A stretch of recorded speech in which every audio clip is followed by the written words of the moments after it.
Jim, another question from the Cult of Cornette Facebook group. This one sent in by Melissa Fidel. Who do you think was the more influential talent for their generation? Owen Hart or Bryan Danielson, and why? Ooh, good question. Interesting question. Probably more influential for their generation, Danielson, just because I don't want to say this the wrong way. I like both guys, obviously. But there are more people in the modern era that can do, if not do Danielson stuff, do stuff like Danielson does, than there were at that time for Owen. Because the reason why Owen, remember, I was there, you were too young at that time as it actually happened, but the reason why that Owen became the breakout rookie of the year, amazing, phenomenal wrestler in his rookie year, and the best young wrestler, all those things were being said about him by the population of smart fans that existed back then.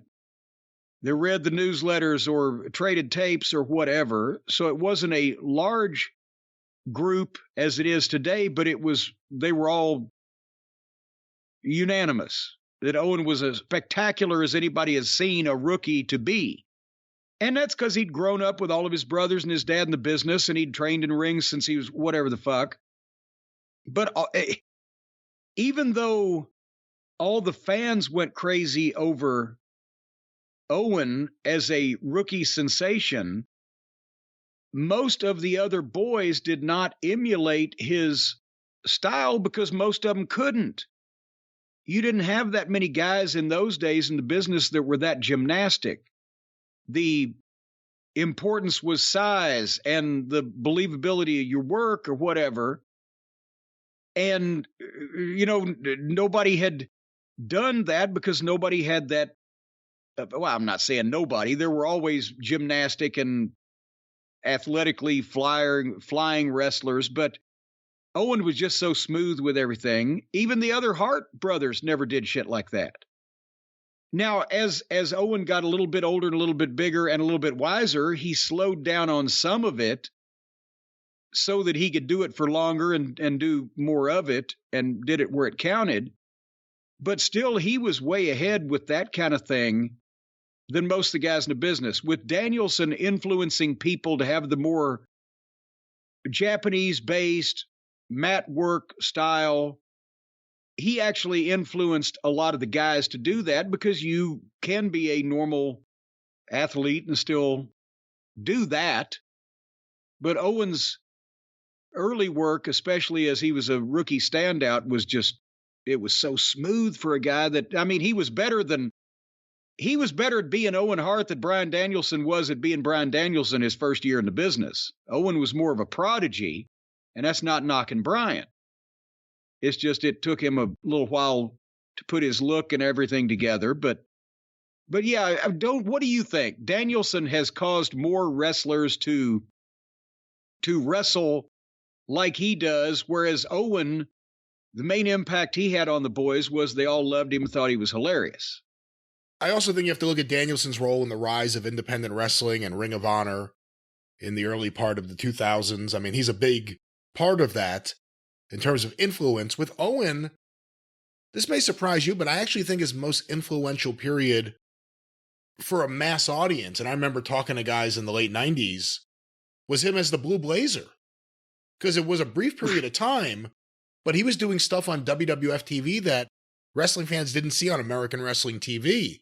So even though he came back a few years later, first as the New Generation with those hideous pants. Oh, God, him and Coco, right? Yeah, and then he was High Energy, then he was the Rocket Owen Hart, and then he finally turned on Bret, and him and Bret was great. In terms of actual influence on the next generation of wrestlers or people wanting to be wrestlers, the Blue Blazer probably sent more people wanting to do that kind of stuff than maybe anything he did after that. Okay, see, then there is an indictment or a description on why a lot of times people who get in the wrestling business have to be produced.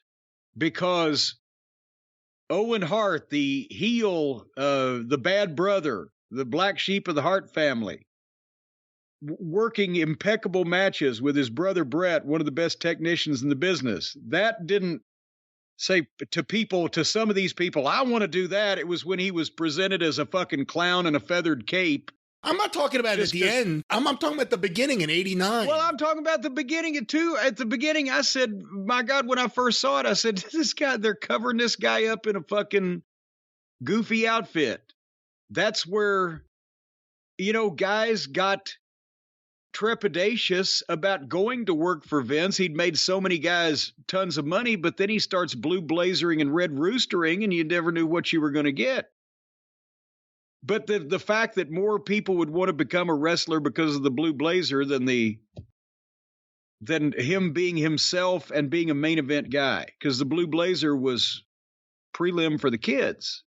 Yes and no. Again, if you were a younger fan in '89, cool moves. Yeah, I mean, the same way, even though Muta was cool and a heel and it was different, for WWF fans, you had a guy doing backflips off the rope who could do a lot of things. At least Muta looked like a fucking Japanese assassin in some kind of fucking movie, kung fu movie, instead of, goddamn, the blue blazer. Named after a sport coat.